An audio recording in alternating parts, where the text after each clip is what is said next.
ওয়া ইয়াতাহাল্লালা মিনাল মাজলুম ফিদ দুনিয়া, দুনিয়াতে যার সাথে যাকে জুলুম করেছে সেই মাজলুম মানুষটির কাছ থেকে হালাল হয়ে নেওয়া, তার কাছ থেকে ক্ষমা চেয়ে নেওয়া।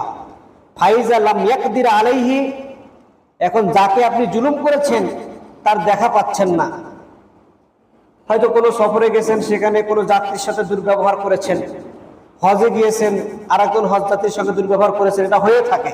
এই যে সামনে আমাদের বাংলাদেশ থেকে প্রায় 87,000 হজ যাত্রী এবার হজে যাবেন।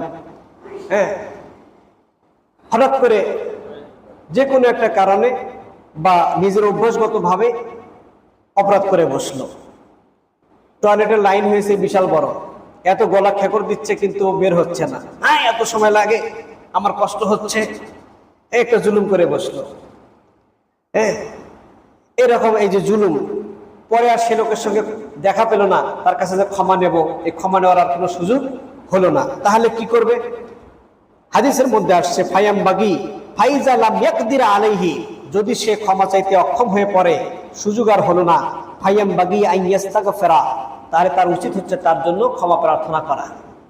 আল্লাহ, তাকে ক্ষমা করে দাও, আমাকে ক্ষমা করে দাও, আমি তার সাথে যে দুর্ব্যবহার করেছি, আল্লাহ তুমি অবশ্যই বেজার হয়েছে, সে লোকটি বেজার হয়েছে, তাকে আমার প্রতি সন্তুষ্ট করে দাও, আমার গুনাহগুলো মাফ করে দাও।